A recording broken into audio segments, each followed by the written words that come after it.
Define parameters of program. Olá, eu sou a Priscila Franco, voz da Michael Burnham, e você está ouvindo um podcast da rede Track Brasilis.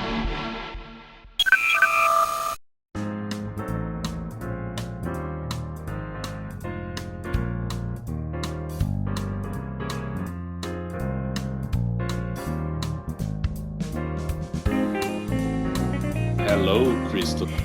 Olá, sejam muito bem-vindos ao Conversa de Bar Panorâmico. Eu sou Fernando Odo Rodrigues e estão aqui comigo, além do Nero, o Carlos Henrique Santos. Fala aí, Carlão. Pô, em excelente companhia, né? O Nero é o cara, o vilão dos vilões. Fala aí, Fernando, tudo bem? Prazer estar aqui mais uma vez aí para bater esse papo. E junto aqui comigo também, Murilo Von Groll, o errante. Fala aí, Murilo. E aí, gurizada, tudo bem? Como é que vocês estão? Vamos falar aí de um filme que eu sou apaixonado, falar com o Odo, com o Carlos e com o Nero, também conhecido como o vilão mais expressivo de Jornada. Hello. E hoje nós vamos falar de um polêmico filme de Star Trek chamado Star Trek Generations, originalmente lançado no Brasil como Jornada nas Estrelas, a nova geração. Aquelas ideias de gênio que só acontecem em pessoas que traduzem títulos de Star Trek. Podia ser pior. Não, mas eu li em algum lugar que também não sei aonde lançaram Gerações, não teve uma coisa assim? Não sei se é em alguma segunda leva de DVD ou em Blu-ray, mas teve sim Gerações. É, lamentável. Então, a gente vai falar sobre esse filme hoje, gurizada, e eu queria saber as impressões iniciais de vocês dois sobre o filme. Vocês viram no cinema esse filme? Odo? Foi o primeiro filme de Star Trek que eu vi no cinema. Não tinha sido A Última Fronteira? Não. Última Fronteira foi o primeiro filme inédito que eu vi depois que eu virei fã. Ah, tá. Mas eu vi na tela quente da Globo. Entendi. E as tuas impressões iniciais do filme? Eu acabei sendo um pouquinho prejudicado porque eu tomei um monte de spoiler. Porque antes de eu ver o filme no cinema, o Penterricha, que é o bom dessas datas, né? Não, o filme estreou nos Estados Unidos dia tal e estreou no Brasil dia tal. Estreou na África do Sul dia tal. Eu lembro que foi num carnaval, se não me engano, ou foi 95 ou foi 96. 96. E como demorou pra sair, antes eu tinha lido a quadrinização oficial do filme. Ah, que ideia de rico. Então eu meio que já sabia tudo que ia acontecer. Mas eu saí do cinema achando, legal. Desculpa, perdi que vou te falar. E, Carlão, quais são as primeiras impressões do filme? Tu viu no cinema também? Vi, foi o meu segundo Jornada nas Estrelas no cinema. O primeiro foi A Terra Desconhecida, né? Generations foi o segundo, e na época a gente ainda tinha bastante dificuldade de acesso para a jornada. Aqui, então, a maior parte do que eu vi no filme, eu não conhecia, né? A gente tinha pouca informação, a gente acha que ainda estava vendo as reprises ainda da primeira e da segunda temporada, esporádicas ainda da nova geração, e boa parte do que estava no filme era novidade para mim, apesar, assim, é claro que a gente ouvia falar, lia, tinha informações, mas assistir realmente os episódios e principalmente a segunda parte do filme faz muita referência a vários episódios da nova geração que eu não tinha assistido nenhum. Talvez isso tenha atrapalhado um pouco a minha primeira visita ao filme, porque ele depende muito do conhecimento da série para que você entenda algumas coisas e contextualize algumas coisas que estão acontecendo no filme. E depois tenha servido também para mim, depois que eu tive acesso às informações, continuar não gostando do filme, né? Porque eu acho ele extremamente dependente das séries. Uma coisa é você ter um filme inspirado, como foi o Star Trek 2, A Era de Khan, ou o próprio First Contact, em um evento e tal, mas a segunda parte desse filme, a parte da nova geração, ela é praticamente uma extensão de vários episódios aí da nova geração. Então eu achei esse um filme muito fraco nesse sentido, né? A primeira parte do filme, a parte da Enterprise B, para mim é a parte que eu mais gosto do filme, é a parte que eu acho eu acho é extremamente pequena se a gente comparar com tudo que acontece, mas é extremamente significativa. Eu acho que funciona bem aquela coisa do Kirk. A gente vai falar um pouco mais sobre isso, né? Deixa para me aprofundar depois. Mas eu gosto bastante da primeira parte do filme. Para mim, o Kirk morre ali, inclusive. Aquela morte lá na passarela, aquilo é uma alucinação coletiva, aquilo não aconteceu. E o restante do filme eu acho muito morno, muito morno. Se a gente for parar para analisar, a única coisa relevante que acontece na segunda parte do filme é a queda da Enterprise. Eu acho assim, o filme ele é todo cheio de defeitos, não é inegável, mas eu acho que o que mais... O filme, primeiro que ele funciona muito bem para mim. E eu acho que o que carrega o piano nesse filme... Eu acho que ele é tematicamente muito ambicioso, por dois motivos. O primeiro, que é o lance da passagem de bastão do Kirk pro Picard. Eu acho que isso é uma passagem de bastão que funciona. Não vamos falar daquela morte tosca do Kirk, isso aí a gente deixa pra hora, que eu acho que, assim, se não tivesse aquela morte bizarra do Kirk, a gente aliviaria muito mais os outros defeitos do filme. Eu acho isso. E a outra temática que eu acho, assim, muito massa, que é a questão da morte do tempo. Eu acho que dá pra fazer um paralelo legal com The Inner Light, que The Inner Light é a suave passagem do tempo, né? Não tem tiro, não tem bomba, não tem nada. É só o drama sutil da passagem do tempo e o fim de uma civilização. E funciona, eu acho, mais pra quem tá olhando a vida mais do que já passou do que vai ter ainda. Eu acho que Generations funciona pra todo mundo. A temática da vida, da morte, tem um vilão que não quer morrer de jeito nenhum, e a beleza da morte é a beleza da nossa finitude. Eu acho que o filme ele conversa muito com isso, e eu acho que principalmente por esse aspecto de filosofia de botequim de Star Trek representado nesse filme, eu acho que é a melhor coisa do filme e é o que salva o filme. Grande Odo. Então, eu vou contestar você concordando com parte do que o Carlos falou. Como é natural do programa. Vamos lá, o drama do Picard nesse filme só compra quem assistiu Inner Light, quem assistiu a série todos os episódios, para entender por que ele ficou naquele estado recebendo uma notícia. De resto, você não entende. E aqui entre nós, a atuação do Patrick Stewart, quando ele tá lá conversando com a Diana Troy, ele começa a chorar, não sei o quê, tá extremamente exagerada. Extremamente. Então, se você não é fã, você não tá entendendo nada. Faria muito mais sentido você pegar 5 minutos de filme, o Picard tá na vinícola lá com o sobrinho, o irmão, e aí acontece alguma coisa e o Picard, inclusive, não consegue salvar. Você consegue sentir isso muito mais. O público, em geral, consegue sentir muito mais. Da forma que foi feito, só vai levar em consideração isso quem é fã, quem conhece o Picard da série. Não, sim, isso é um argumento super válido, porque ele funciona muito mais pra quem já... Não, ele só funciona pra quem já viu a série. Não, pois é. Tanto a série clássica, na parte do Kirk, e na nova geração. Eu acho aquela cena do navio, eu acho uma cena, mas só funciona pra quem viu a série.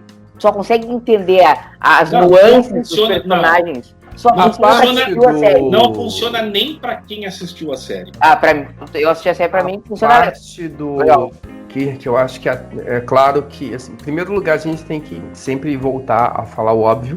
Os filmes de jornada são feitos para os fãs. Né? Isso, claro que é, com exceção, talvez, do que a gente discutiu antes, né, da Kelvin Timeline, que tem um espectro um pouco maior, mas até essa primeira onda aí de filmes, todos eles são feitos para os fãs. Posto isso, a gente pegar esse pedaço ali vamos chamar da série clássica, você não depende de um episódio específico para entender o que está acontecendo com o Kirk.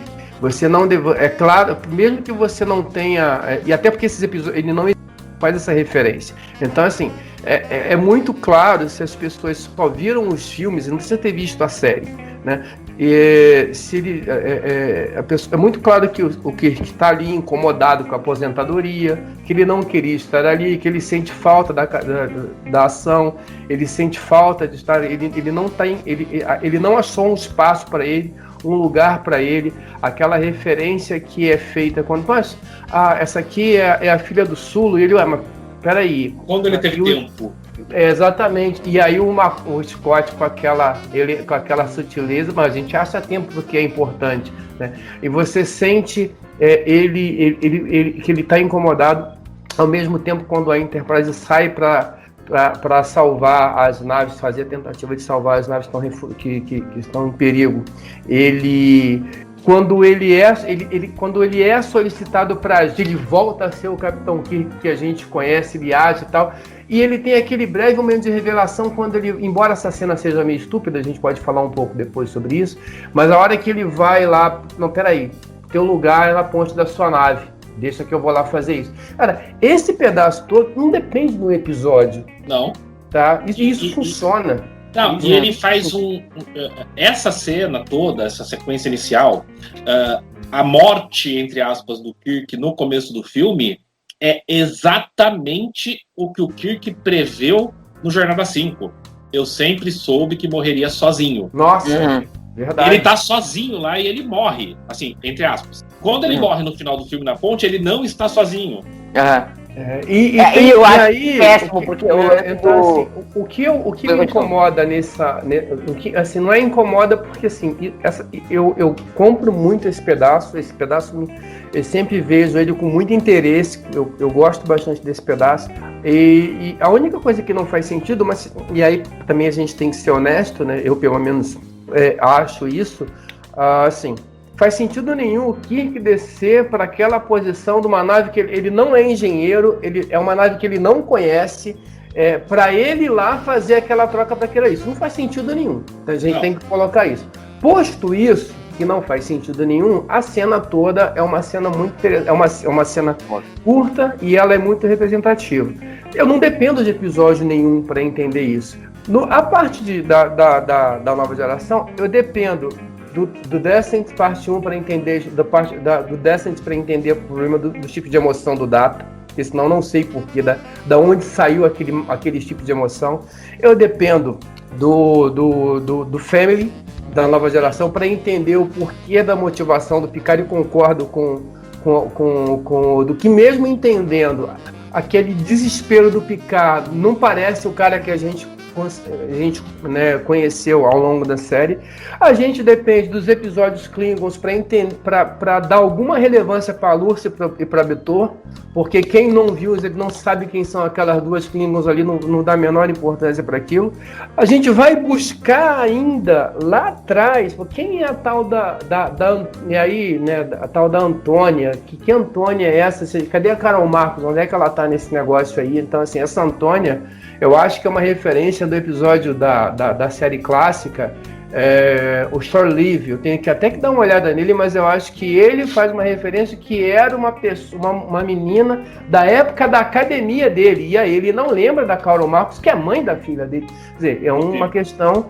E então, assim, você depende demais de episódio da nova geração para você entender. E isso acontece ao longo de todo o filme, não é só uma questão, entendeu? Então isso para mim é mais extenso. Carlão, eu queria tocar num ponto que tu falou bem no comecinho aí, para voltar ao meu ponto inicial, que era sobre o lance da filha do Sulu, e que o Scott fala, né, que a gente arruma tempo porque realmente importa. E eu queria tocar nesse assunto porque eu acho que esse filme ele tem um aspecto emocional que poucos filmes de jornada têm um aspecto tão grande. Ele nos relaciona com a nossa própria vida, com a nossa morte, com a nossa família, com poucos. Tem essa cena, tem aquela cena do Picard no Natal, que ela é um pouco deslocada, porque ela na cabeça do começo do terceiro ato, e aí tem aquela cena toda mega ação da destruição da Enterprise, que vai falar depois, que é uma cena que eu adoro. Ela tá meio deslocada, mas ela acho que ela funciona bem, e ela um filme que nos faz refletir como poucos, assim, filosoficamente. Aquela filosofia de botequim que Star Trek sempre relaciona, mas e tem o calcanhar de Aquiles, que tu tem que ter visto aí All Good Things, tu tem que ter visto aí Data's Day, tu tem que ter visto aí uma série de coisas. Mas assim, eu acho que tu vendo todos esses episódios e tu conseguindo fazer a reflexão que o filme se propõe, a reflexão sobre a vida, sobre a morte, sobre essa série de coisas, eu acho que é um filme que eu sei que é uma situação super fechadinha que tu tem que ter pra ele funcionar, mas eu acho que dentro desse espectro ele funciona muito bem. Discorda de mim aí, Odo? Sabe por que eu vou discordar de você? Eu tenho que ser o chato. Oi, gente! Odo aqui, o chato. É uma coisa que a gente repete várias vezes, já foi falado em vários podcasts do TB, no TB ao vivo. O filme tem que funcionar por ele mesmo. Não interessa que é um filme que está sendo feito baseado em 178 episódios da nova geração. Ele tem que se sustentar por ele mesmo. Concordo, é um defeito do filme. É um defeito, certamente um defeito. Mas é um defeito sério. Você não entendeu isso? Volta lá e assiste 178 episódios, que aí você vai entender. É complicado. É a mesma coisa quando agora fazem Star Wars, ou mesmo filmes da Kelvin Timeline. Não, mas tipo, o que o nosso querido Nero ficou fazendo entre a destruição da Kelvin e ele reaparecer para destruir Vulcano? O filme não explica. Ah, não, você quer entender? Tem um quadrinho, não sei o quê. A gente fica bravo com isso. Por quê? Porque o filme tem que ser autoexplicativo. Tá, Odo, mas agora como é que a gente vai fazer um filme de uma série pros fãs e a gente vai fazer um filme com essa camada emocional animal que tem Generations sem ter esse apego à série? Eu acho uma missão impossível. Mas eu te respondo com 4 palavras. A Ira de Khan. Mas a Ira de Khan funciona muito melhor que a série clássica. Não funciona. Funciona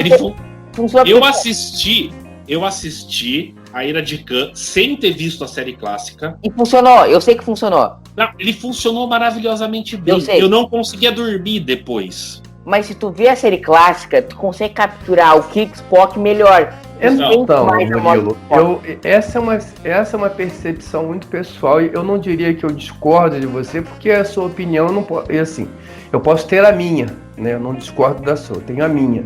Eu acho que não faz diferença nenhuma assistir o Space Seed pro Ira de Khan. Não, Space Seed não. Até porque eu vi a Ira de Khan e Space Seed. Eu não tô falando do Space Seed, não. Eu tô falando da série clássica como um todo pra capturar a relação Kirk-Spock. Não sei. Claro. Até porque eu acho que essa relação Kirk-Spock, ela foi muito mais sedimentada nos filmes do que na série. Sim, mas se você for procurar isso na série... muito mais no Khan. Porque o Jornada 1 não mostra, não tem nada da relação deles, quase. Não, de fato, e assim, eu acho que a Ira de Khan não tem esse defeito, acho que pode ser acrescentado na tua experiência, se tu ter visto a série clássica, e em Generation é um problema um pouco mais grave. Mas ao mesmo tempo, eu acho que é uma missão infernal pros roteiristas. Essa questão que você colocou, e aí, de novo, uma questão de ponto de vista, né, e isso eu acho que é muito justo, cada um, porque assim, um filme, e qualquer filme, ele é um filme para mim, para você e pro Fernando, porque cada um de nós tem uma experiência diferente. O filme é uma soma dessas coisas. Então é normal que seja de uma outra forma. Mas eu acho que essa ambição que o filme teve, que você entende que o filme teve de tratar essa questão da passagem, e ele realmente tem isso, né? Ele tem essa ambição. Eu acho que os filmes da série clássica fizeram isso muito melhor, porque o tema a Ira de Khan é um filme que ele fala da obsolescência, né? O Kirk começa naquela cena do Kobayashi Maru e você vê que ele não está desconfortável aqui. Eu não vou entrar em detalhe, a gente vai falar disso depois, então não vou me estender. Essa coisa da família. Pô, o Kirk sacrifica a carreira dele, o Sulu, a Uhura, o Scott já vão junto para ir atrás do Spock. Do Spock. Né? Jornada das Estrelas 3. Jornada das Estrelas 4 ali um pouco mais divertido, aquela coisa toda, não tem muito assim negócio. Jornada das Estrelas 5, o cara até tenta, né? E aí tem um pouco daquela relação dos três ali que tá na fogueirinha. Jornada das Estrelas 6, ele fala exatamente isso. Tem um momento em que o Kirk chega, será que nós ultrapassamos a nossa serventia, nós ficamos mais velhos do que... Né? Então assim, todo esse ar, ele é tratado nesse filme da nova geração, acho de uma forma muito maior. A nova geração, ela tenta, mas eu acho que o pecado para mim da nova geração, e eu digo isso, eu gosto da nova geração, mas eu acho que a geração tem menos alma. Essa coisa da nova geração, tudo é muito tudo tem uma inversão de polaridade, tudo tem uma explicação científica. E isso a gente vai parar para ver que a nova geração inventou o Tecnobubble. Mas se você vai lá na série clássica, não tem isso. Não tem vamos resolver aqui, vamos usar uma saída quântica, não tem, né? a série clássica ela é essencialmente humanista. A nova geração falha um pouco, ela consegue acertar, ela tem filmes episódios muito legais, mas a nova geração, acho que esse filme no Generations, acho que tenta e não consegue. E ele tenta e ele não consegue fazer isso apoiado em si mesmo. Ele precisa recorrentemente ir atrás de coisas que aconteceram em episódios para trazer aquilo de volta, que ele não consegue construir dentro do próprio filme um arco emocional que te prenda. Eu não me sinto de forma nenhuma emocionado. Eu acho que a parte do filme da nova geração que eu acho que tem um significado para mim é o final. Eu acho que aquele final em que o Picard faz aquele discurso de que o tempo é um companheiro, aquilo ali eu acho que ele é significativo para mim, mas o filme como um todo, eu sinceramente eu acho que ele peca demais, porque ele tenta remendar essas coisas e não consegue. E eu queria bater nessa tecla pela última vez sobre a mensagem do filme, que a gente tem ali um vilão que quer de qualquer jeito que der não morrer, porque ele falou que o tempo é um opressor na vida, que o tempo não importa quanto tu corra, ele vai te alcançar e vai te vencer. E ele acompanha a jornada dele, e o Picard no final verbaliza, como o Carlão disse, que o tempo ele não é um opressor, ele é um companheiro na vida. Porque o que conta é a jornada da tua vida, não a finalização ou o jeito que tu vai morrer. E a beleza, a morte e a finitude é a maior graça da vida, porque não teria graça nenhuma se a gente soubesse que a gente ia ter a vida infinita, a gente ia poder deixar tudo pra amanhã. Eu acho que essa é a grande graça. E perguntar pra vocês, essa mensagem não toca vocês, não funciona nada pra vocês? Porque pra mim funciona muito, Odo. Sabe por que não funciona pra mim?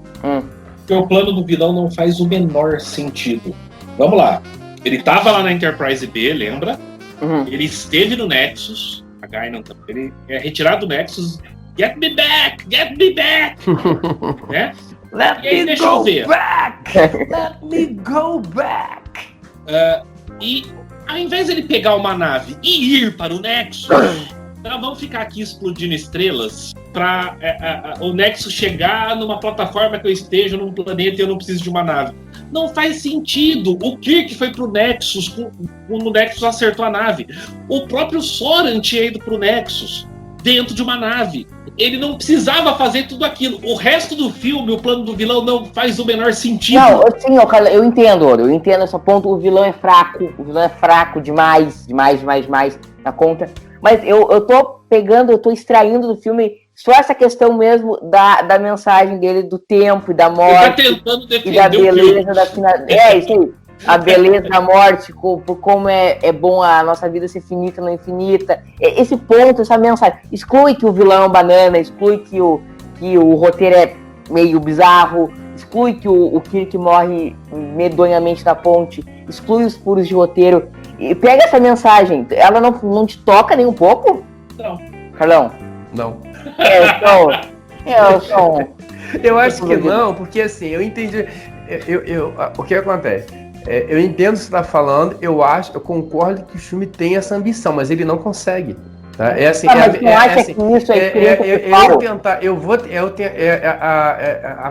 Vamos imaginar assim, a comparação seria vou tentar reproduzir a Mona Lisa. Eu posso ter essa ambição, mas o meu talento como pintor, ele é horroroso, não vai ficar bom. Então o filme tenta, mas ele não consegue. Eu acho que ele não consegue, aí, assim, por N motivos, mas eu diria, se eu tivesse que elencar algum motivo, eu elencaria 2. Primeiro lugar, essa obrigação de você ter que juntar as duas gerações num filme. Então aí, bom, como é que você faz isso? Eu não sou uma pessoa boa, não tenho esse hábito, essa facilidade de criar alternativas. Não sei se não é problema meu, eu vou julgar. Eu acho que essa decisão, como foi feita, acho que ela foi infeliz. Concordo com o Odo, não faz o menor sentido esse negócio claro mesmo. Tal. E a outra questão, eu acho que aí não é diminuindo o trabalho da pessoa, mas o diretor é um cara que ele não tinha nenhuma experiência de cinema, né? Ele era um diretor que fez alguns filmes, inclusive alguns filmes interessantes de jornada, Alguns filmes não, alguns episódios. Ele dirigiu acho que o Yesterday Enterprise.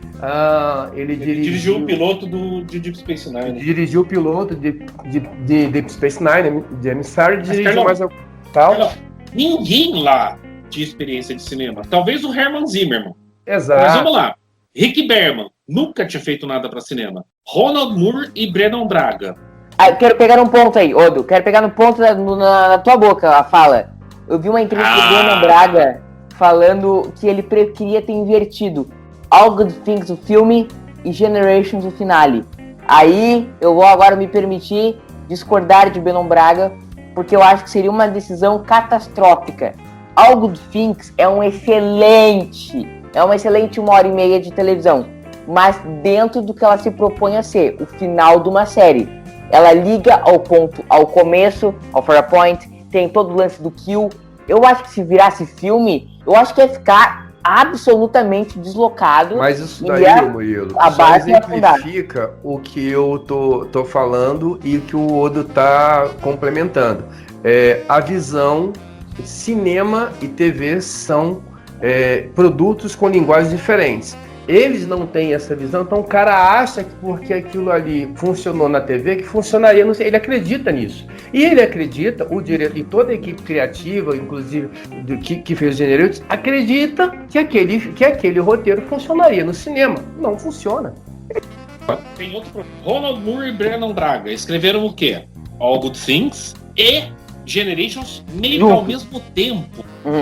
Não tinha como sair uma coisa realmente boa. Que sorte que saiu pro All Good Things. Mas pro cinema, não. Mas assim, eu acharia trágico se All Good Things fosse o filme. Porque, assim, o All Good Things, ele funciona dentro do que ele se propõe a funcionar. Mas peraí. Final da série. Mas peraí, Murilo. Não vamos pensar como é o All Good Things produto final. Vamos pensar no conceito. Ok. O filme vai ser Jean-Luc Picard, focado no Picard, focado em um personagem, ok? Que, por uma questão de problemas, tá lá vendo o futuro dele e o passado. Dependendo de como você escrever, pensando que não vai ter público da nova geração assistindo, pode funcionar, sim, e pode funcionar melhor do que foi Generations. Não da forma como foi exibido. Não da forma como foi exibido. A partir do momento que você pensa, não, essa ideia é melhor pro filme, o roteiro vai ter que mudar. Não, eu acho que os pontos super válidos, mas não foi isso que ele disse, né? Ele disse que ele simplesmente inverteria na mão grande. Não, mas isso aí ficar medonho. Mas claro que ninguém nem vai deixar ele fazer isso. Óbvio, né? Claro. Mas assim, ele não tem roteiro de filme. Eu concordo que ele é um episódio desse Mas aí, mano, tem Generation, não tem Insurrection, não tem. Sim, mas não era esse ponto. First Contact, quase não tem. É um filme ruim demais. Não é longo demais. Ronald Moore é o primeiro a falar que Primeiro Contato, First Contact, é um episódio da nova geração. Discordo. E que deu certo no cinema. Mas assim, mas o ponto tava. O cara complementar no meu ponto. Ele não tem um roteiro, mas eu acho que a fotografia e a cinematografia dele é de filme. Me funciona muito bem. Generations. Eu acho que o que funciona em Generations acho que é a Enterprise, infelizmente, justamente para eles derrubarem ela. Posso falar uma coisa? Desculpa, gente, a Enterprise B é horrível. Aquelas orelhinhas que colocaram. O Odo, ele é contra. Direitos autorais, entendeu? Para não usar exatamente o modelo da Excelsior. Não faz sentido e fica feia a nave. Não, fica feio, mas eu tô dizendo mais sobre a parte nova geração. Eu acho a composição de cores muito bonita da Enterprise B, que é uma composição muito diferente da série. Não tem explicação canônica pra isso, é só no filme. O filme funciona muito bem e eu acho que é muito bonito, eu acho que foi super bem feito. A fotografia do filme ela é super bem feita. Eu acho que nesse sentido o filme ele passa a régua tranquila. Pelo menos a fotografia e tudo nessa. Tem uma coisa que eu reclamo da parte técnica. O quê?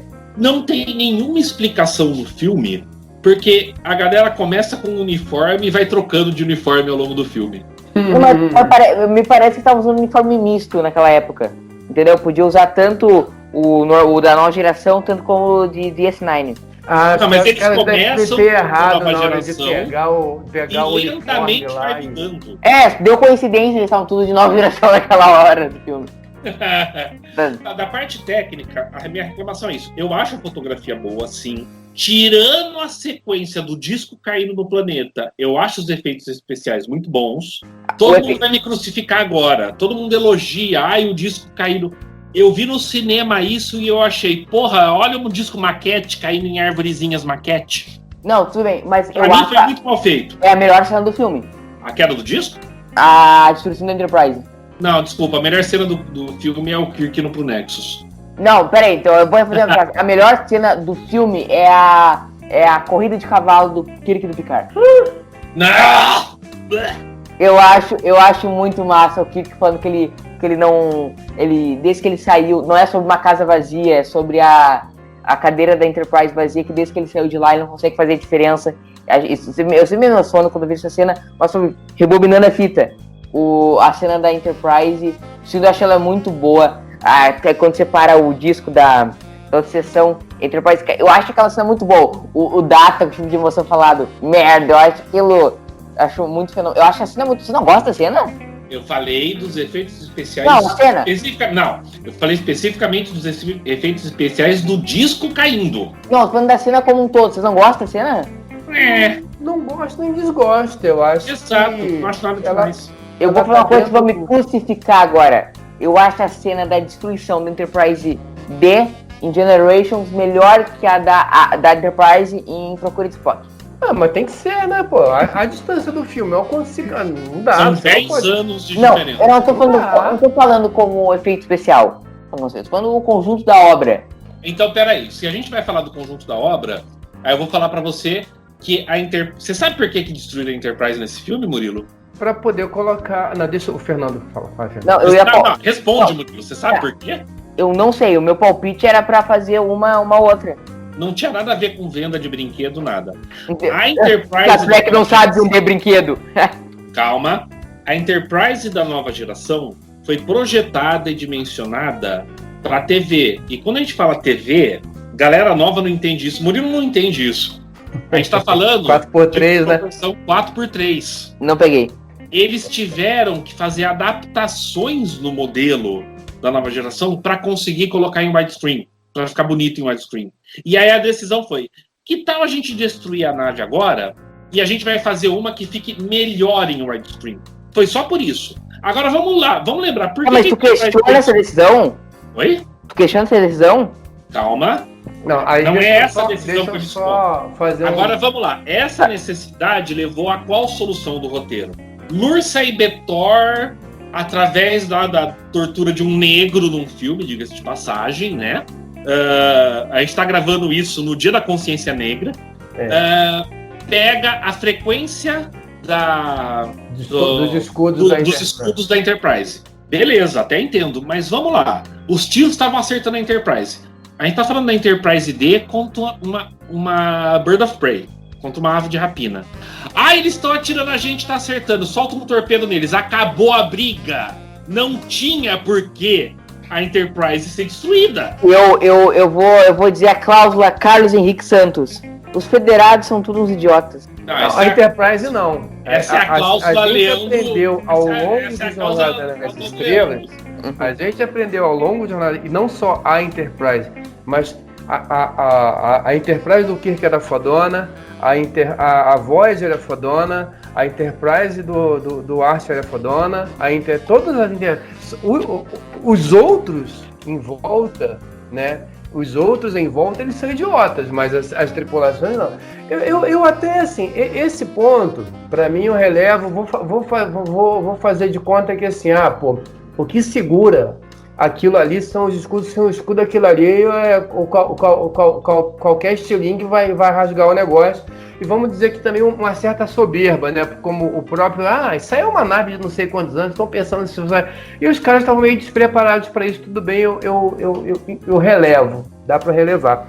Eu vou pegar um passo atrás, e aí voltando no que o Fernando estava falando e no que você falou. Se for pegar o conjunto da obra, cara, o significado da Enterprise, nossa, dos nossos sonhos, da gente, que eu, não é o caso do Fernando, muito menos assim, mas o meu caso, fã de Jornada nas Estrelas, desde a década de 70, que, pô, a Enterprise, ela é um personagem, ela é um personagem tão importante quanto o Kirk, quanto o Spock, tal.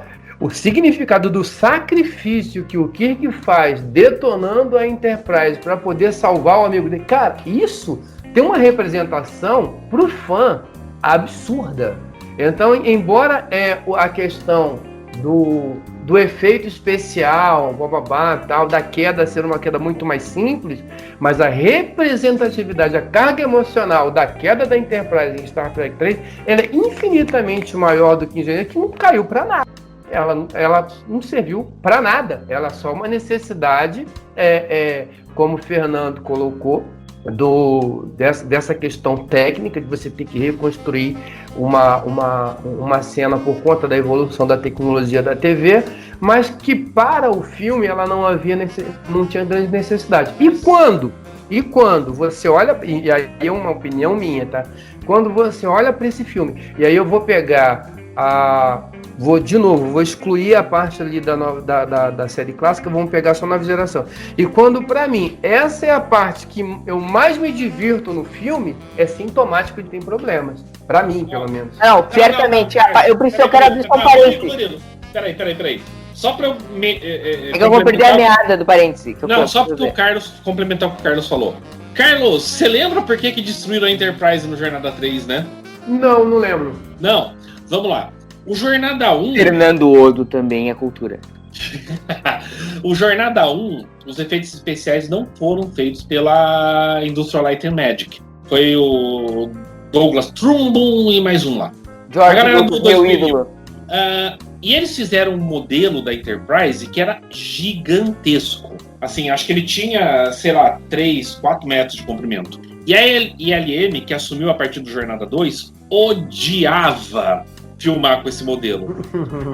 A Excelsior foi criada no Jornada 3 para substituir a Enterprise. E a decisão era, vamos destruir a Enterprise, que a gente faz uma nova nave com um modelo melhor para filmar. Mesmo motivo do Generations. Uhum. A cena tem infinitamente mais impacto no Jornada 3 do que no Generations. Tá, eu só preciso abrir um parênteses que eu preciso falar que vai perder. Vai parar de falar da cena e já beleza. Olha só, vou te dar uma dica. Não dá pra ver, Murilo? Ô, Carlos. Quem tá ouvindo o podcast tá nos mostrando alguma coisa. Papel e caneta. Quando você tiver, você bota um papel aqui, uma caneta, e aí você anota. Aí depois você... Não, é que vai ficar deslocado. Vai ficar deslocado. É o seguinte. Essa tecnologia, olha... Vai ficar deslocado. O que é o seguinte, eu olhei, é só uma parêntese, não é um assunto de debate. Eu olhei primeiro a nova geração, depois os filmes nova geração, depois eu olhei DS9. E da primeira vez que eu vi, não tinha ideia de que ano no Canon passava os troços, eu só olhava. Uhum. E aí as irmãs Dora morrem em Generations. E aí eu vou ver o primeiro antes de DS9. E quem é que aparece primeiro antes de DS9? As irmãs Duras. E eu fiquei, voltaram. Vocês, não sei se aconteceu com vocês. Não, porque a gente foi ver Deep Space. Na verdade, como a gente, e aí eu mais do que o Fernando, mas de uma mesma forma, o Fernando passou um pouco do que a gente passou, assim. A gente estava acostumado a ver a jornada, era uma zona que a gente não via, não tinha essa facilidade. Vocês vivem num mundo encantado de Bob, né?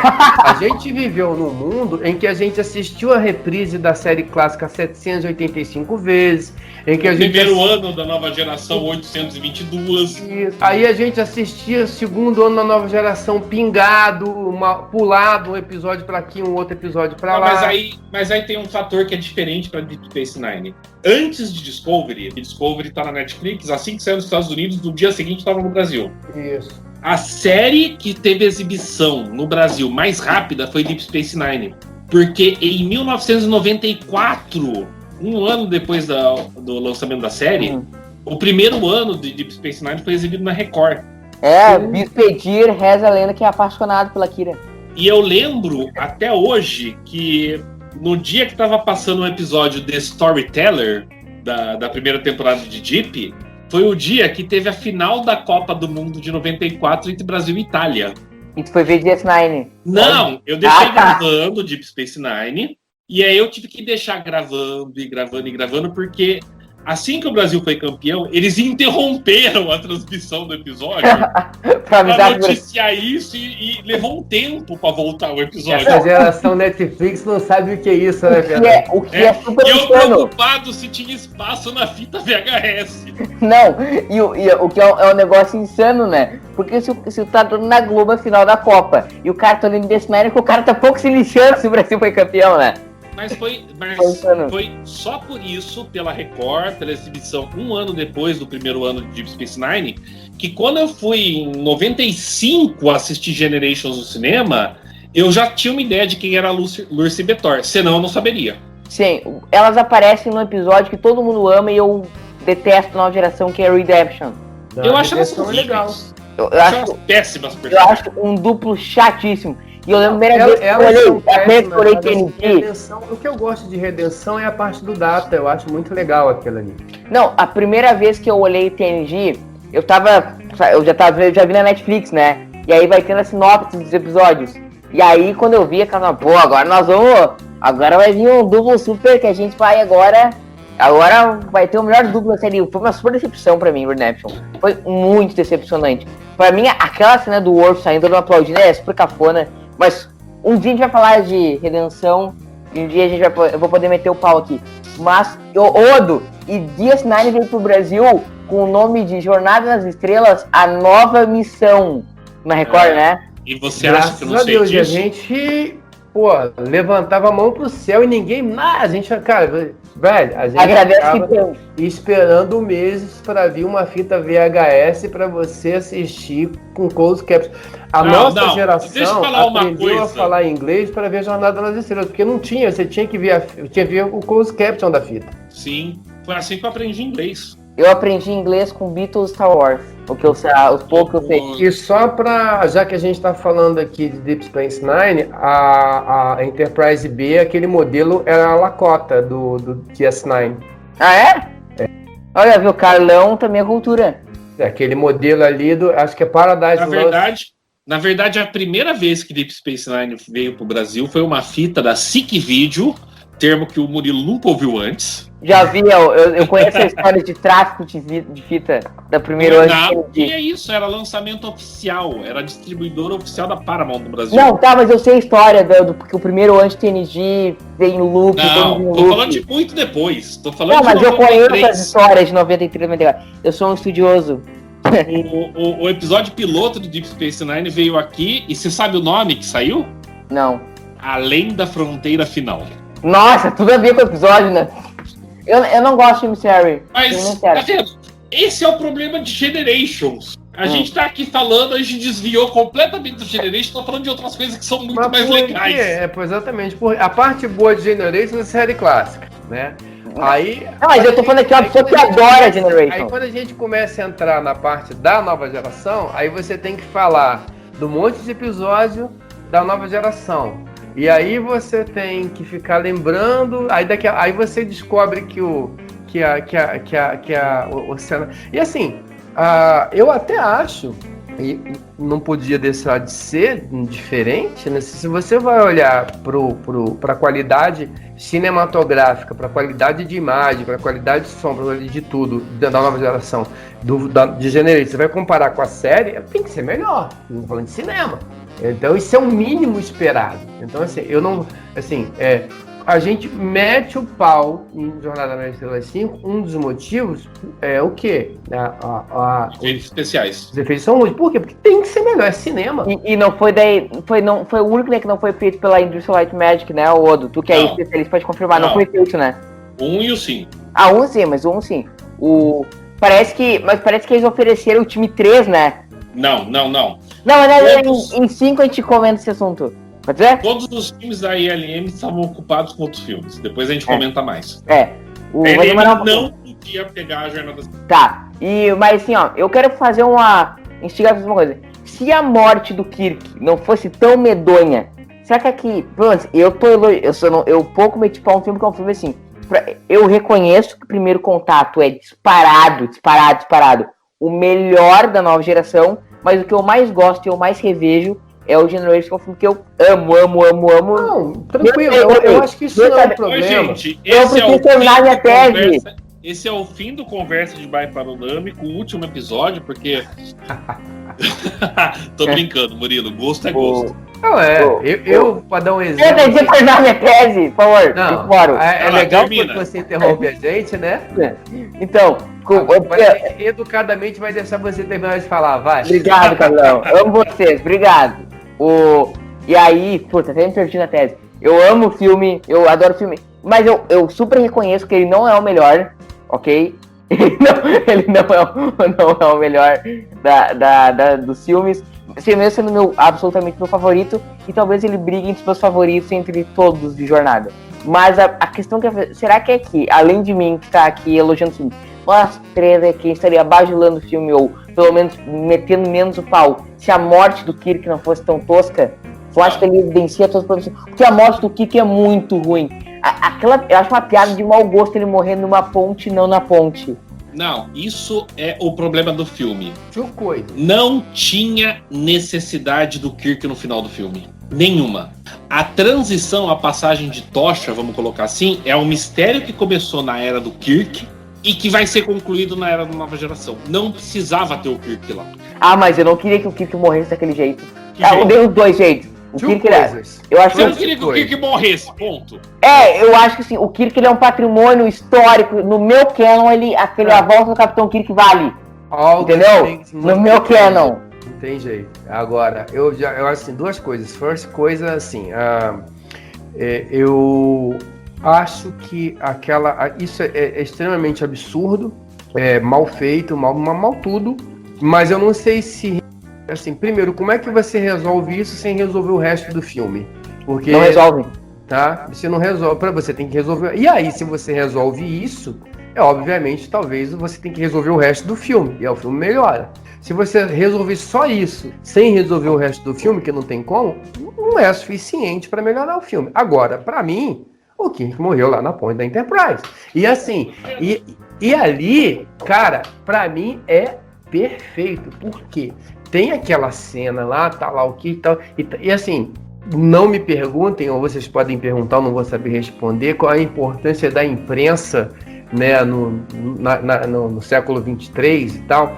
Pô, mas a imprensa é importante em qualquer século. Não, tô falando dentro do universo de jornada, porque a gente nunca viu isso, né? Então, foi assim, a primeira vez que foi visto isso. Isso. Não, foi a única.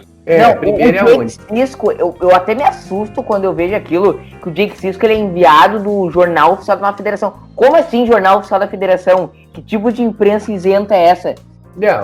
Bacana, mas isso aí é uma outra questão. E até é uma boa lembrança, Murilo, que eu mesmo tinha escapado disso. Quando eu falo, eu tô comentando aqui, que não, eu esqueci do que o Jake Sisko escreveu. Então, de uma certa forma, a imprensa... Simples. É o equivalente escrito da Voz do Brasil. Isso. Sim, mas, gente, eu acho que para efeitos de cânone, essa cena do Comic Generation foi muito importante. Porque é o seguinte, a gente só ia ter a menção do Jake Sisko como a importância que a gente ia ver a federação como um troço quase ditatorial, entendeu? A gente vê ele a gente vê uma imprensa livre. Uma coisa... Não, pera. Óbvia, vamos lá. Primeira coisa que eu quero dizer aqui é o seguinte, o que eu estava dizendo antes. Em relação à questão da morte do Kirk, é claro que não aconteceu assim, eu poderia até ter acontecido, ninguém disse também, você não pode dizer que não aconteceu porque não tá ali, mas, pô, você imagina... Porra, o Kirk morreu salvando a Enterprise B, sendo transmitida ao vivo pra Federação, velho. Cacete, não tem morte melhor que esse cara.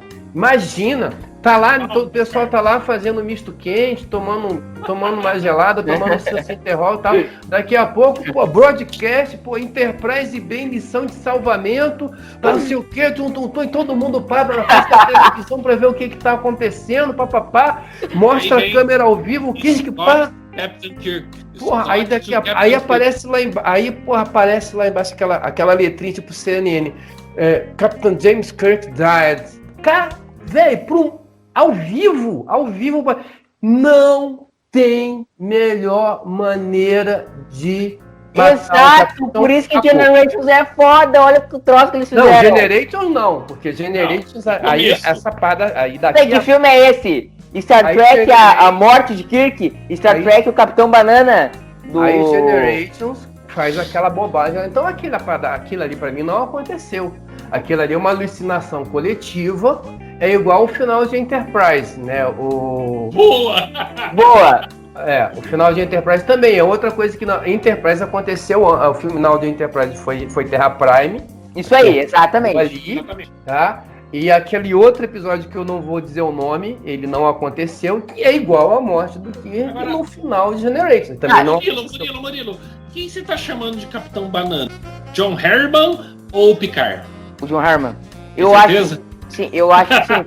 Eu acho que a gente pode ter. E agora eu vou arrumar uma polêmica, eu vou ser vaiado por toda a trupe do Trek Brasil. Pelos nossos milhares de ouvintes. Pra mim, os 3 maiores capitães bananas da história de Star Trek: John Herman, Esteban, da Excelsior, e Janeway. Não, eu gosto da Janeway. A Janeway toma a decisão mais do fígado da história de Star Trek, que é não salvar a tripulação dela, salvar o planeta lá. Mas vamos debater esse assunto e quando a gente falar de Caretaker. Mas aí a gente tem que separar. A Janeway não escreve o roteiro, cara. Não. Pera. Eu até discutiria sobre o John Herman, porque eu acho que ele é o... Normalmente, eu e Salvador Nogueira temos umas discussões assim. São boas. E é quando eu falo pra ele que ali você sente a mão do roteirista. Uhum. Tá? Ali, nitidamente, você não tem um personagem. Você tem um roteiro. Uhum. Aquele não é um personagem. O roteiro tá dizendo, esse capitão tem que ser um retardado pro Kirk assumir. Tá? Então, eu ponho uma pitada de sal no John Herman por causa disso. Agora, ainda assim... Não dá pra comparar a Janeway com o John Herman. Não dá. Claro, a gente viu ela muito mais.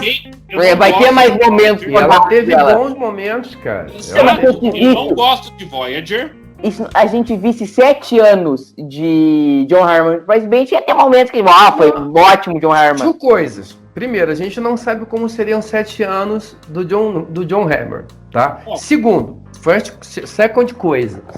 Vamos lá, aí a gente tem que começar a fazer um exercício aqui de abstração, que é, a Enterprise B tá lá, tem que lançar, vamos lançar essa Enterprise B aí, vai ter eleição da federação daqui a pouco, vai ser legal lançar, tá pronto e tal, não, mas é só pra lançar, a gente chama aquele capitão lá, que tá lá encostado lá, pra aparecer, e aí vai dar mas quem a gente vai colocar na cadeira de comando? Cara, tem o filho do cara ali, que ele é o filho do candidato a presidente da federação, ele acabou de se formar na academia. Tá? Não, mas olha só. Carlão. Gênio. É só uma viagem pra imprensa, tal, o cara tal. Aí o cara... O sobrinho, cara, você vai ser não faz merda, tá? É só pra dar uma voltinha ali com a Enterprise, tirar umas fotos e tal, abraça o Kirk, tá? Mete ali, semana que vem tem eleição da federação e tal, e vai ser legal, vai ser bom pra campanha lá com a Enterprise B.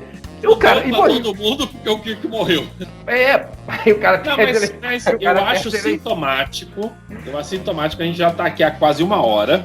E por mais que a gente fale do filme, a gente volta pra essa sequência inicial. Inclusive o Murilo. Não. Por quê? Porque é a melhor parte do filme. Não, eu bati muito na tecla da mensagem do filme e a mensagem não tá no começo do filme. O que eu mais falei aqui é da mensagem sobre o lance da beleza que a vida ela tem fim, porque senão ia ser sem graça. Imagina todos nós imaginando que a gente vai viver pra sempre, depois tudo pra amanhã. Foi a super coisa que eu mais falei aqui sobre a mensagem do filme. Vamos pegar essa sequência aí, vamos pegar essa sequência do começo do filme, só nessa sequência.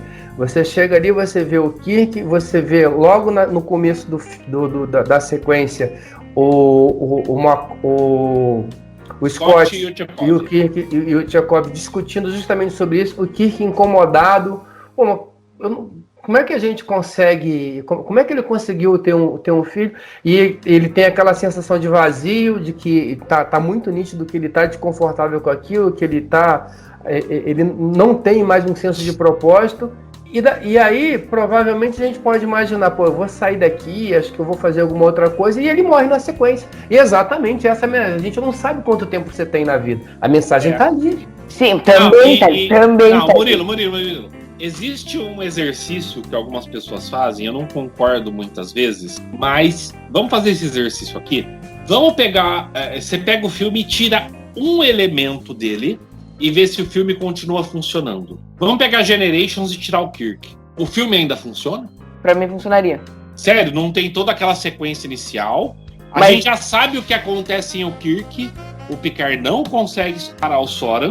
A Enterprise cai no planeta, o Sol explode e todo mundo morre, inclusive o Picard. Não, o Picard tá no Nexus, mas a tripulação inteira dele morre. É outro filme. Tu tá levando pra um lado que é pra aí, é não. diferente. Eu falei que eu não sou muito fã dessa técnica, mas só pensa da seguinte forma. É outro filme. Da equação, como é que o filme funciona? Eu me sinto mais prejudicado. Só deixa eu terminar. Eu me sinto mais prejudicado do filme de não ter a sequência deles no Nexus do que o começo do filme. A sequência do Nexus deles é idiota, desculpa. Eu curto. É que assim, é uma questão que eu falei no começo da nossa conversa, que toda essa questão temática do filme, ela é muito experiência para experiência. Eu acho que ela não é tão binária assim ou não, funciona não. Por exemplo, tem coisas que tu vai mostrar pra qualquer pessoa e 98% das pessoas não vai funcionar. Por exemplo, acho que, sei lá, Transformers não funciona pra maioria das pessoas. Mas a gente tem que saber separar as coisas. Assim, eu acho que isso é muito eu entendo e respeito que... Eu, por exemplo, vou confessar, eu adoro Battleship. Filme horroroso. Mas é divertido. Toda vez que passa, eu paro pra ver e me divirto com o filme. Eu só assim que se eu for fazer uma live, eu vou sentar o pau no filme, porque ele é ruim, mas eu gosto. Então são coisas. Agora, são coisas. Essa é a minha diferença. Pra mim, todos os filmes da nova geração são ruins. Nenhum filme da nova geração tem alma. Nem Primeiro Contato? Eu diria. Sim, inclusive Primeiro Contato. Eu quase diria isso. Eu diria que os filmes da nova geração são ruins. First Contact, ele é regular pra bom. Ele não é ruim. Tá? Não é ruim. Ele é divertido e tal. É o melhor da nova geração. Mas aí, se você for comparar com os filmes da série clássica, não dá. Assim, não chega perto da Ira de Khan, da Terra Desconhecida e o Jornada 4. Nenhum deles. Eu diria que o Primeiro Contato tá no nível do Jornada 3. Não, é melhor. Eu acho que pra mim funciona uma questão assim, eu consigo diferenciar do meu favorito do que o melhor. Eu acho o Primeiro Contato um filme excepcional. Primeiro Contato. Mas vocês sabem. E eu sei que Generations é muito menos filme. Mas eu prefiro. Porque Generations, eu vou repetir isso pela 40ª vez. Generations funciona numa equação muito específica pra mim. E eu entendo que não funciona a mesma equação pra vocês. Sobre como mas essa é a questão. Murilo, em nenhum momento, nem eu nem o Carlos falamos pra você, você tá errado. A gente sempre falou, a gente discorda. Sim. A gente discordar não quer dizer que você tá errado. Claro. E a gente discorda por quê? Por causa disso, ó, porque o roteiro é ruim, o vilão é ruim, a morte do Kirk é ruim, a única... mas deixa eu falar uma coisa, vai. Eu acho que o Soran ainda é melhor do que Hello, Christopher. Sim, não. Porra. O Soran perto. É o vilão que a gente até se entende mais. Ele é Darth Vader perto do Nero. É o Darth Vader. E assim, eu acho que o Michael McDowell é um bom ator e eu acho que ele tenta fazer o que dá pra fazer com... Agora, ele não tem background. Você não consegue comprar aquela história dele de que a família, não sei o quê, bababá. É bem realista. A nova geração não tem nenhum vilão bom nos filmes. Eu não gosto da Rainha Borg, eu não consigo nem lembrar quem é o vilão do Insurrection. Sinceramente, posso falar uma coisa? E o de Nemes é o palhação. Vocês sabem qual é o grande problema dos filmes da nova geração? É a série da nova geração. Porque a série da nova geração é muito diferente da série clássica em que sentido? A série clássica, quem são os 3 personagens marcantes que foram desenvolvidos de alguma forma? Kirk, Spock e McCoy, ok? Sulu, Chekhov, Scotty, Uhura. O Scott no nível acima, creio eu, dos outros. Um pouquinho assim, concordo. Mas vamos lá. Então, com essa base, como Kirk, Spock e McCoy estavam muito acima dos outros, era muito mais fácil você escrever roteiros de filmes pensando em 3 personagens e na relação entre eles. A nova geração, ao longo dos seus 178 episódios, sempre tentou desenvolver todo mundo. O Picard, o Riker, a Diana, o Data, o Geordi, o Cada um Worf. tinha seu episódiozinho. Quando você vai para a nova geração, vai ser uma coisa diferente, porque você não consegue... Os filmes da geração. Sim, os filmes da nova geração. Você não consegue fazer o filme pensando arco para 7 personagens. Não dá certo. Tanto que, ao longo dos filmes da nova geração, a Dra. Crusher não fez porra nenhuma, o Worf não fez porra nenhuma, entendeu? O George não fez porra nenhuma. O Worf fez. First Contact. Fez muito pouco, vamos lá, ele era um cara que dava tiro. Não, mas aquela cena... Ele não tinha arco. Não, claro que tem, Odo. No primeiro contato, toda aquela briga dele com o Picard, aquilo ali eu acho um papo. Mas o assunto é Generations, isso aí a gente fala... Agora, falando de Generations aqui, é outra coisa que eu tinha esquecido. Pô, você pega o cara ele é sequestrado, torturado, né? Aí o cara tá todo arrebentado, aí ele volta, vai pra enfermaria, toma um Dorflex e vai trabalhar. O Carlão tá muito inspirado hoje. Olha que desenvolvimento do personagem. Aí ele vai... Por quê? Porque o roteiro precise que ele volte pra engenharia para dar algum argumento daquela ave de rapina conseguir dar um teco na intemperatura. Porque em condição normal de temperatura e pressão, não tem jeito. E aí, o cara volta para... Toma um Dorflexzinho, passa dor de cabeça e volta para trabalhar. Não tem CLT mesmo na Frota Estelar, né? O negócio é senzala mesmo. E também, Não, concordo, Carlão. A federação, ela é muito menos bonzinha do que a gente idealiza. Não, e 2 coisas, assim, eu acho que, vamos lá, uma coisa as pessoas não gostam de pensar nisso, mas a Frota Estelar é uma organização militar. Certamente. A gente imagina que o militar, ele tem esse tipo de preparação, mas quando há a necessidade ali, não havia a menor necessidade do George voltar, não estava acontecendo nada. Precisa do engenheiro, já não tem outra pessoa que sabe apertar botão naquela engenharia. Tem que voltar o cara que acabou de ser sequestrado. Cara, é conveniência de roteiro, é só pra aparecer o óculos do cara lá para as duas ver e ter a saída. Entendeu? Vamos lá. Então, assim, tem um monte de coisa absurda e fugindo um pouco de novo, né, da história, mas assim, eu vejo muita gente, assim, passando uma régua em Discovery, né? Que Discovery aqui, porque... E aí, passa uma régua, é um escrutínio. Se a gente for usar essa régua para todos os episódios de Star Trek, não sobra um em pé. Claro que não. Sobra um em pé.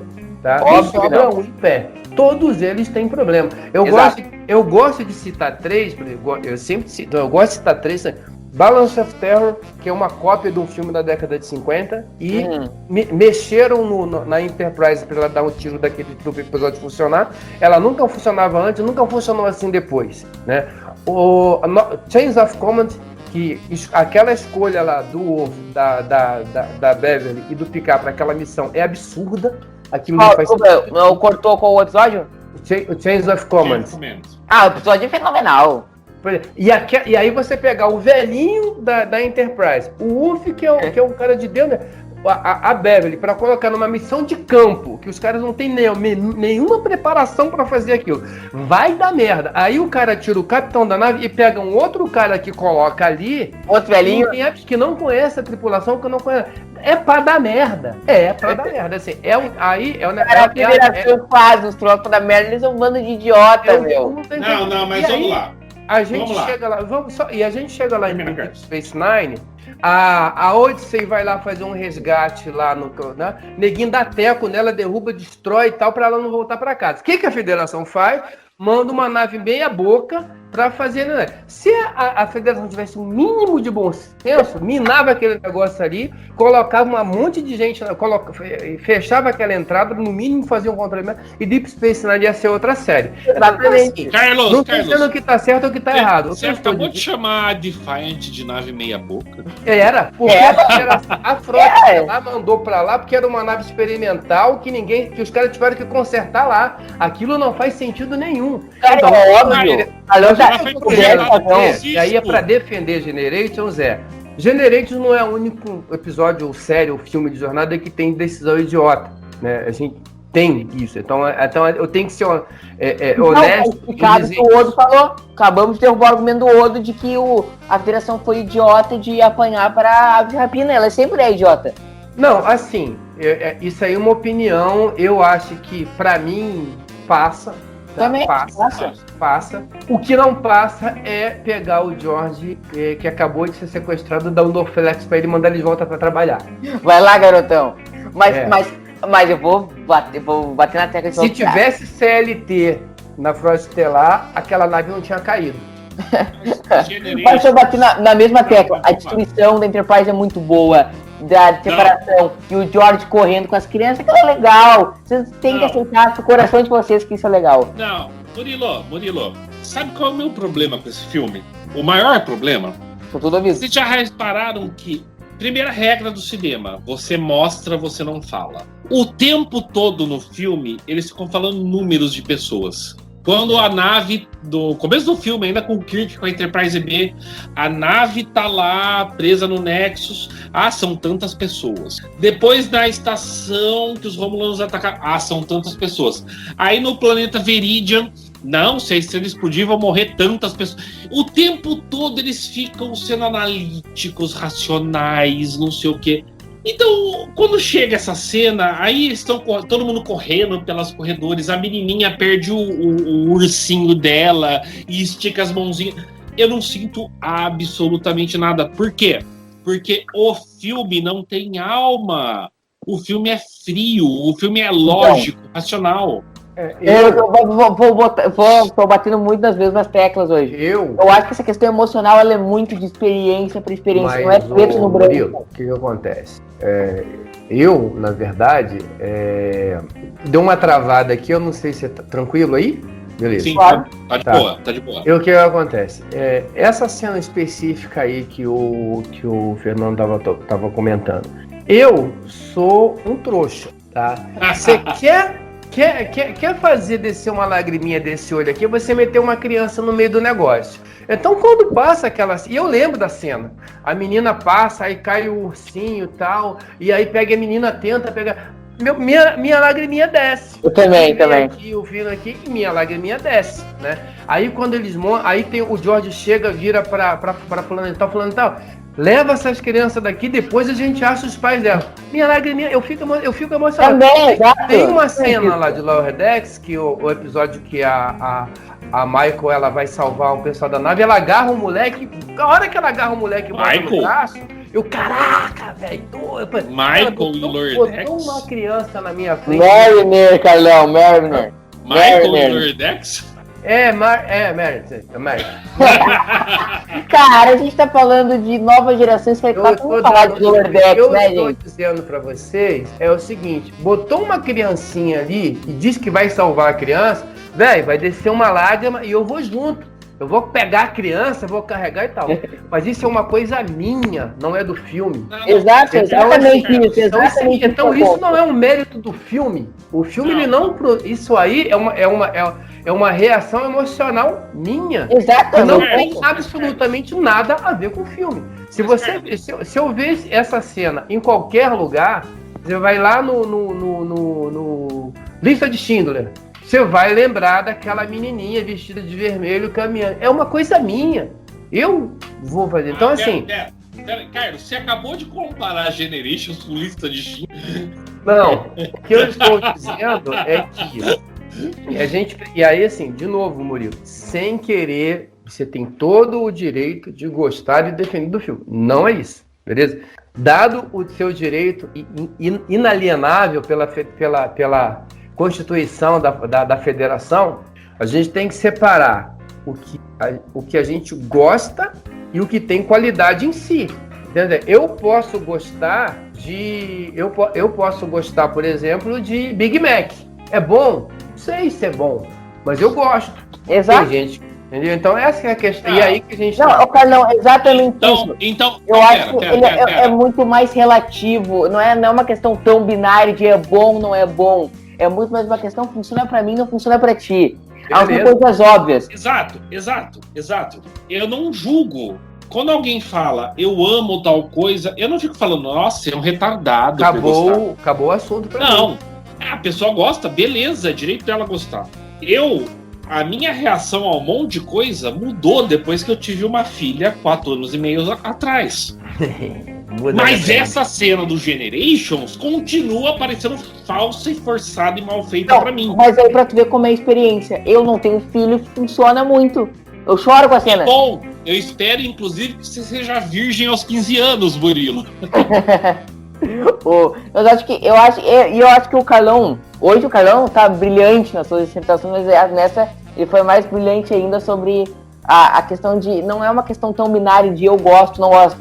Por exemplo, eu acho que a gente tem coisa concluída, o filme é ruim, o filme é bom. Por exemplo, o Zohan, com o Adam Sandler, é ruim, uma bosta. Mas qualquer coisa com Adam Sandler é uma bosta. Então, mas eu olho o filme, tá passando na TV, e eu olho, e eu rio atormentadamente com o Zohan. Foi o que o cara falou, se eu for escrever uma resenha do filme, eu falo, o filme é trágico. Mas eu me choro de tanto rir. Eu choro de tanto rir. Exatamente. Pode ser esse o ponto, porque eu choro com o Generation, é uma coisa que me toca. E Zohan, eu choro de tanto rir. Então eu acho que tem aqueles padrões, o filme é bom, o filme é ruim. Mas também tem uma outra pergunta que a gente tem que fazer. O filme funciona pra mim ou não funciona? Tá, mas eu acho que por exemplo, tu pode Poderoso Chefão. Deixa eu concluir a tese, é a última frase. Poderoso Chefão pode não funcionar pra mim. Tu pode questionar que Poderoso Chefão é ótimo. Pode não funcionar pra ti, pra mim funciona. Mas com filho que é ótimo. Não, vamos lá. A pergunta não é essa, não é? Porque nós temos aqui 3 fãs de Star Trek, concordam? Sim. Se nós não fôssemos fãs de Star Trek, a gente não estaria aqui gravando podcast. A pergunta não é se o filme funciona pra mim ou não.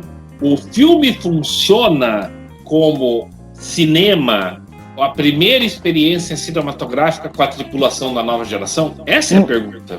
Não. No geral, não. No geral, não. Exatamente, Carlos. No geral, não. De forma alguma. É aquela questão, o filme é a comparação que eu fiz com o Primeiro Contato. O Primeiro Contato é melhor, mas Generations é melhor. Então eu acho que vai ficar nesse loop infinito de dizer que eu gosto, mas eu sei que é ruim, entendeu? Depois dessa confissão, dessa unanimidade, eu vou falar goodbye, Christopher. Não, peraí. Eu preciso o seguinte, ó. Eu preciso fazer 2 perguntas, né? Onde é que vocês encaixam Generations entre os 4 da nova geração? Obviamente, acho que é unanimidade que o Primeiro Contato é o melhor, mas entre outros 3, onde é que vocês encaixam aí na lista? Começamos com o grande carioca Carlos Henrique Santos, fã do Renato Portaluppi. Nossa, que pariu. Pode falar a palavra aqui? Pode. Lá. A gente tem First Contact, Generations, Insurrections, né? É o segundo, mas, cara, não é mérito pra ninguém. Não. Né? Não é mérito pra ninguém. E assim, sem querer me estender, mas assim, o grande, talvez uma dos sinais mais claros de que o filme é problemático é que a gente divide em 2 filmes, né? Isso é um problema sério de roteiro. Eu acho que ele é quase um preâmbulo. O filme nitidamente como se fossem 2, eles não se juntam. Exatamente. Isso é um problema grave. Um contradiz o outro. Tá. Torcedor do Guarani de Campinas, Odo. Não se tirou isso. Acha? Não disse? Acho que tu me disse. Vai. Torcedor do Guarani. Vamos lá. Odo, onde é que você encaixa? Eu diria da seguinte forma. Existem 2 filmes da nova geração que simplesmente tentam ser filmes, tá? Depois eu queria refazer a minha opinião. Eu ia deixar você falar, pode deixar. Eu acho que tem 2 filmes da nova geração que tentam ser filmes por si só. E 2 filmes que não tentam. Vamos lá. Quais são os filmes que tentam? Generations e Primeiro Contato. Os outros 2 tentam imitar filmes da série clássica. Insurreição, desde o início da produção, todo mundo falava: vamos fazer a versão Jornada 4 da nova geração. A Volta pra Casa. Vai ser um filme mais leve, mais não sei o que, não sei o que. E o Nemesis tenta ser uma cópia da Ilha de Khan. Nossa, eu nunca vi esse ponto de vista. Tem um artigo no Trek Brasilis, conteúdo clássico, chamado Esperando o Nemesis, que você vai achar um monte de referência sobre isso. Eu não era vivo na época, não podia fazer nada. Eu escrevi, quase 20 anos atrás. Então, não tem como eu não colocar Generations como o segundo filme da nova geração, porque ele tenta fazer algo por si só, sem pensar no que foi feito antes. Não tem como. Carlos, você queria refazer alguma coisa? Ah, mas tu não fez a tua lista. Você não pediu a lista, você falou em que lugar ele ficava. Tô pedindo a lista. Tá, em segundo, pronto. Tá. Aí o fã do Renato, vai lá, Carlão. Olha, eu tô quase colocando Insurrection em segundo. Não faz isso, meu. Não dá, velho. Não dá, pelo amor de Deus. Insurrection, velho. Se eu... A gente passou aqui uma hora e meia defendendo o seu direito de gostar de Generation.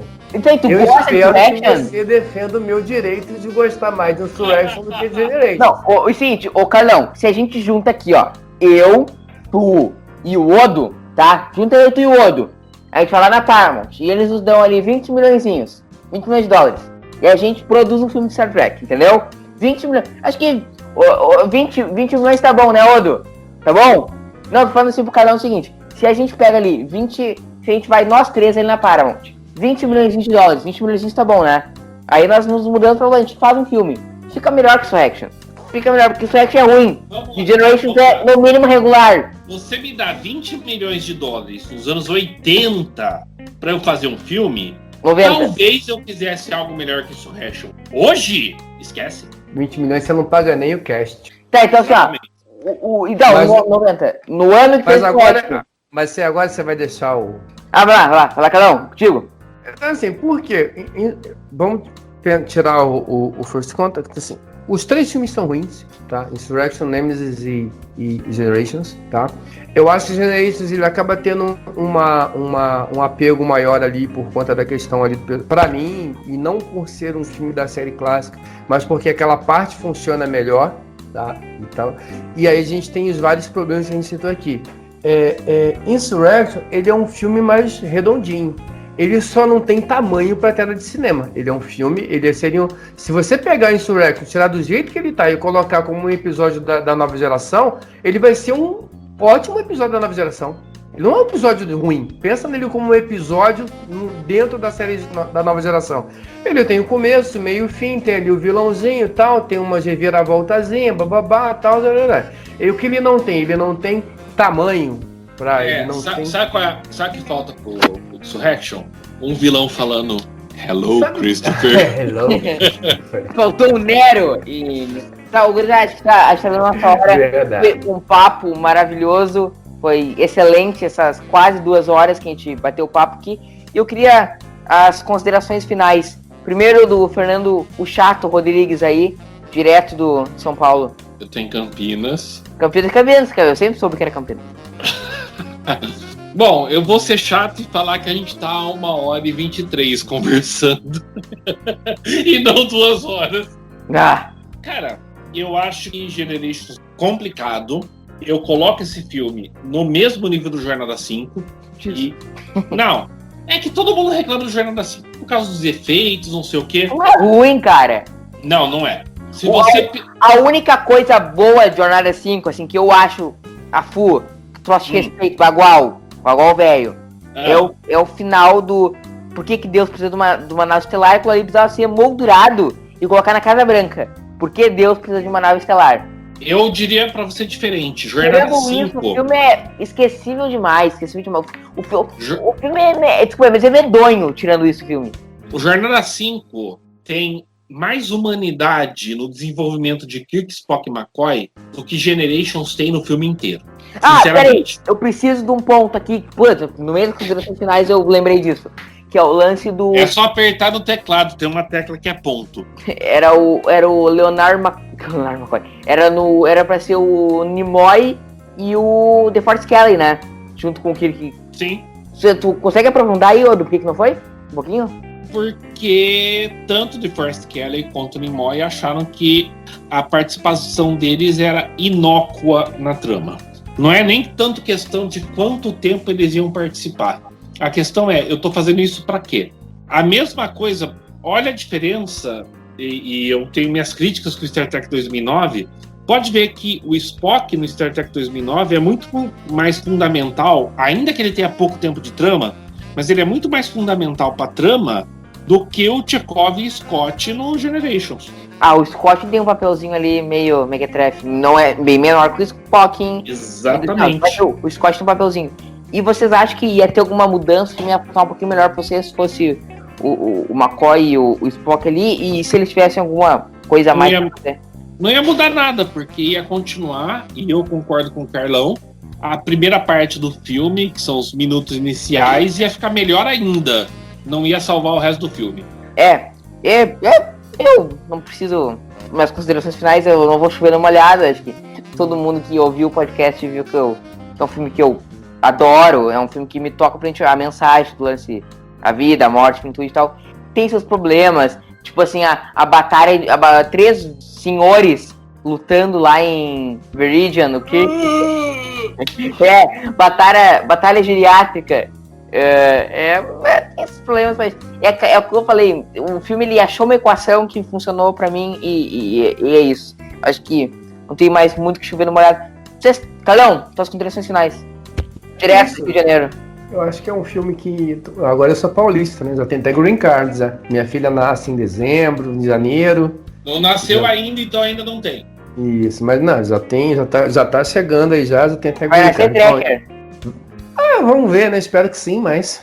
Agora... Vai nascer gremista também. Sobre o Generations, acho que é um filme que... Assim, talvez eu tenha um carinho pelo filme, como eu tenho um carinho por tudo aquilo que tem o logo Jornada nas Estrelas. Acho que ele tem essa parte inicial que acho que ela é interessante. Mas acho que, infelizmente, é um filme que não faz sentido. O roteiro não funciona, são coisas desconexas ali. Acho a parte da nova geração muito dependente, não do que foi construído dos personagens, mas de episódios específicos. Você tem que ter assistido episódios específicos da nova geração para entender o que está acontecendo no filme. Então, nesse sentido, para usar uma palavra que o Odo usou, acho que para Star Trek, na Calvin Timeline, é um filme muitas vezes covarde, né? Porque ele é um filme que ele depende demais de coisas externas para funcionar. E quando ele tenta produzir alguma coisa por si só, ele falha. Que a história do Nexus, como o Fernando falou, não faz sentido nenhum. Aquela morte do Capitão Kirk lá no final do filme não faz sentido nenhum. Então, assim... É desonrosa, foi... dispensável, né? Então, verei, tenho aqui, não dá para ver que a gente está no podcast, tenho aqui a versão com os extras. É um filme que eu vou revisitar de vez em quando como fã. Mas como qualidade em si, ele ficou devendo demais e uma pena. Carlão, vocês têm alguma coisa... Você não tá no podcast, você tá num bar, meu. É verdade. Vocês teriam alguma coisa que vocês não falaram do filme que vocês gostariam de arrematar? Diz que sim pra não ficar... Vamos lá. É só lembrar que, assim, a CLT, né? Até mesmo Jornada nas Estrelas, ela é sempre bem-vinda. Se a Frota Estelar seguisse a CLT e colocasse o George em licença médica, que é o que deveria ter acontecido, não tinha dado aquela zica toda. Eu tenho uma coisa. Seguir a CLT, a gente tem que ter os direitos trabalhistas, as pessoas. Então, você não pode colocar a pessoa para trabalhar naquela condição. Eu tenho uma coisa que eu não sei que eu preciso dizer ainda. Eu tive uma experiência semi-parecida de um fã quando vi um filme em 96, porque é o seguinte, eu tava vendo... Tava ali na rebarba da última temporada de TNG e eu ia ver o Generations. E aí eu tava zapeando no YouTube e apareceu o trailer Generations pra mim. Pô, vou ver o trailer Generations. Vamos ver qual é que era. E aí, cara, o trailer, ele dá a impressão que o Kirk tá na cadeira da Enterprise D. Porque o Kirk tá na cadeira e se fala Fire! E a Enterprise D atira. Isso foi criminoso, cara. Criminoso. Vocês não tiveram isso aí? Não me lembro. A gente, cara... Só o Poderista deve lembrar disso. Depois eu vou dar uma procurada. Não, aí vamos lá. Aí é de cada um, né? Eu só fui começar a acessar a internet em 96 na faculdade e 97 na minha casa, ou seja, muito depois de Generations. Então, eu não vi nenhum trailer de Generations antes da estreia do filme. Então, isso pra mim não me incomodou. Primeiro contato é outra história. Eu vi trailer e tal, mas, assim, talvez tenha sido criminoso pra quem viu. Pra mim não foi. Sim, claro. Tá aí, fala aí que tu queria preencher a questão. E a gente tá fechando o bar aqui já, né? Né? Já estão trazendo a conta aqui pra gente, a comanda. Que bom que o Carlão vai pagar hoje. Né, Carlão? Eles aceitam bilhete único? Ô, Carlão, é o host que paga. Ah, é verdade. Não, eu... Murilo. Não, mas eu sou menor de idade, então eu não posso pagar. Então não pode ser host. Vai lá, Odo. Arremata a questão aí, que estamos encerrando já. Não, não acho um filme ruim. Tem gente que coloca Jornada 3 como um dos piores filmes de jornada, não sei o quê. É um dos piores da série clássica. Pra mim, o Jornada 3 só ganha do primeiro e da Última Fronteira. Fronteira Final. Case in point, tem gente que coloca o Jornada 3 como um dos piores filmes de jornada. Eu não acho. Sinceramente, eu não acho. Ele é muito melhor que o Jornada 5. E que um? Ele é muito melhor que Insurrection. Então, assim, eu acho que Generations foi uma tentativa equivocada e apressada de levar a nova geração para o cinema. Eles tentaram levar a nova geração para o cinema no mesmo ano que terminou a série. Sendo que o correto seria, termina a série, escreve o roteiro, e aí, ok, vamos planejar agora o filme para sair 1 ano, 2 anos depois. Não foi o que fizeram. E aí deu no que deu. O problema todo é decisões administrativas, e eu estou olhando para você, senhor Rick Berman. Ídolo. Rick Berman é ídolo. Rick Berman é uma anta. É ídolo. Pra mim, acho que depois do Roddenberry, que eu acho... Agora eu vou, já que eu perdi todo o meu prestígio junto ao fandom depois desse episódio, vou falar. Pra mim, o Roddenberry é uma figura super valorizada em Star Trek. Eu acho que depois... Concordo. Aí, ó. Agora vocês só nós dois massacrados. Carlão, fecha aí pro podcast ser massacrado junto. Não, mas peraí. Você falou que o Roddenberry é super valorizado. Beleza. Rick Berman é um excelente produtor. Claro. Excelente produtor, mas ele não é criativo. Roddenberry era. Ah, sim, mas eu não tô comparando. Você confunde Rick Berman com Michael Piller. Não, eu sei a diferença certinha, não vem lá. Sério? Você gosta de Deep Space Nine? Gosto. Você acha que a influência maior ali foi Rick Berman ou Michael Piller? Michael Piller pegou só os 2 primeiros anos, né, meu? Foda-se, eles escreveram o piloto juntos, supostamente. Quem você acha que contribuiu mais? Não, o Piller contribuiu mais, óbvio que o Piller. Ah, então foda-se Rick Berman, cara. O Rick Berman, mas acho que o Berman foi importante em DS9 só naquele final ali pro Berman fazer aquela bobagem de no final ser tudo um sonho do coisa lá.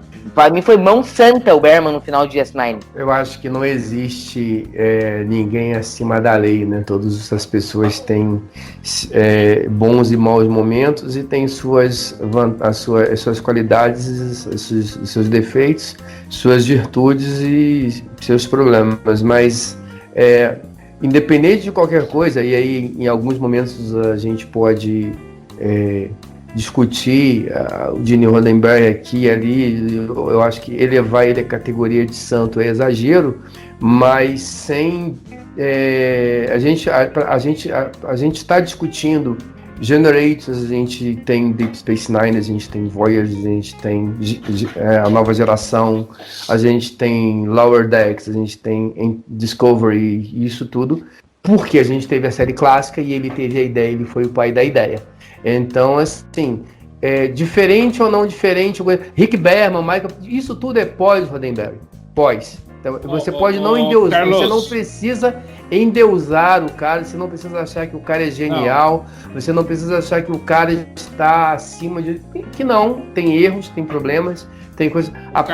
Eu faria uma analogia assim, o Roddenberry é o pai biológico do Star Trek, o Gene Kuhn é o pai, o que criou... E o Michael Piller é a mulher que o Star Trek casou. Pera. Carlos, ninguém fala que Gene Roddenberry é santo. A gente fala que ele é o grande pássaro da galáxia. Isso aí. Exatamente. Gente, 1h35, chega, né? Chega. Tá bom. Foi maravilhoso o papo. Vocês querem deixar as redes sociais de vocês? Não? Sim? A gente tem rede social só do Conversa de Bar para Voando? Não, precisamos criar. Eu queria saber se vocês querem deixar a de vocês. Então, trabalho de casa para você, Murilo, que é estudante, tá acostumado com lição de casa. Tá, mas vocês querem deixar as redes sociais de Não, vocês? vamos criar uma lá daqui. Tá, Odo, deixa a rede social aí pro pessoal. Eu nem sei qual é a minha rede social. Tu não tem nenhuma rede social?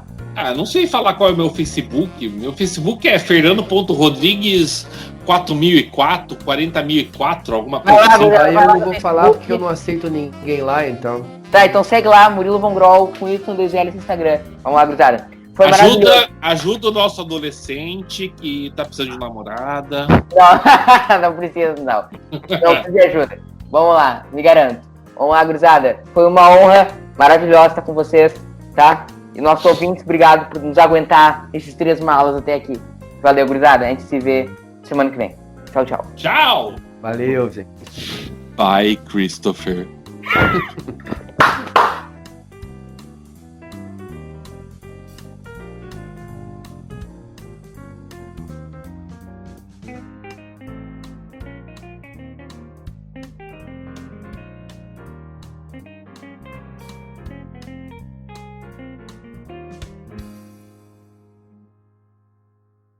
Como é que é seu sobrenome mesmo? Murilo Von Groll. Groll. Tá, Gru errante, tá bom. Vamos lá? 3, 2, 1. Hello, Christopher.